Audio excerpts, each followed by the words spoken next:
Alright, in this video I'm going to show the character loading user interface screen that I've completed, but first we're going to go through some diagrams describing basically what I did. So here we have a typical application thread, and it's just animating the main character on the user interface screen. So it just keeps looping and animating the character and updating the user interface. And I guess I'll describe a thread is basically an independent execution path or a set of instructions that are being run. So your main application would be a thread, and of course you can spawn other threads, as I'll describe later.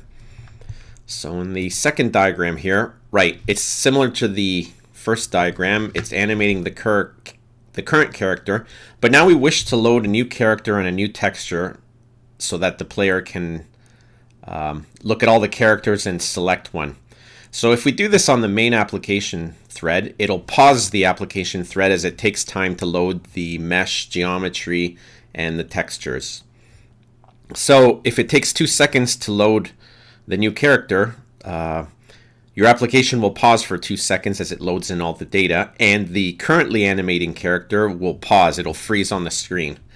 And of course, we don't want to do that. At least I don't want to do that. I want it to be seamless. So I want it that the main character, current character, keeps animating while the secondary character we wish to display also loads, and there's no pauses of any kind.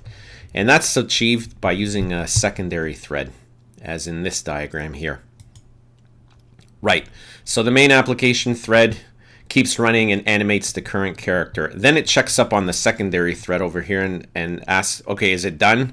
If it isn't done, it keeps running the application thread and animating the current character. So there's no pauses. And then in the secondary thread, we're loading, character geometry, textures, whatever you need to load the secondary character. And you finally, eventually, when everything's loaded, you just signal that the thread job's complete and exit. Meanwhile, the main application thread just keeps running, and eventually it checks if the secondary thread is finished, and if the case is that it's finished, then it just swaps the current character with the newly loaded character, and there's no pauses of any kind since each of these is independent, and they can just run independently of each other. So that's pretty much what I worked on and finally got working. Of course, because I want to do things let's just say a particular way, this was actually quite tricky to get running because I didn't want to use any data synchronization, for example, mutexes or semaphores or any types of locks of any kind. I just wanted it to run, and that was it. So of course that was kind of tricky because I had to come up with workarounds so that, for instance, the secondary thread wouldn't interfere with what's going on the main application thread. For example, maybe I'm writing to data that the main application thread needs to use or is accessing at the same time, and I didn't want to do any sort of synchronization. I wanted it to just be without any locks or anything like that. And of course, that makes things more complicated. But eventually I got it working, and that's what I'm going to show in the second part of this video, the whole user interface that's up and running and working. Okay, now we're going to go to the character select screen, and I think I've shown this before, but for instance, for this character, you can swap out the helmet or have the hair. And then here's the background loading. As you can see, it's there's no pauses of any kind. It just keeps animating and playing the animations. And I guess I'll show some of the characters that you can pick.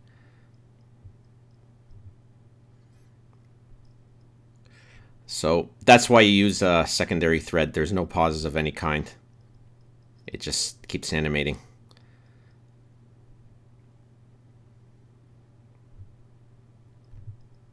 Like so.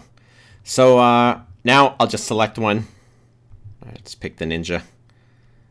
And then we have it in the game. And you can play with that character. Like so.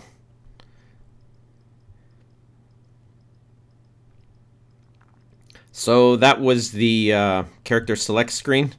I hope that now you understand why use a secondary thread to avoid any sorts of pauses during loads. And yeah, I guess when I finish something else, I'll do another video. So until next time, thanks and bye, and thanks for watching.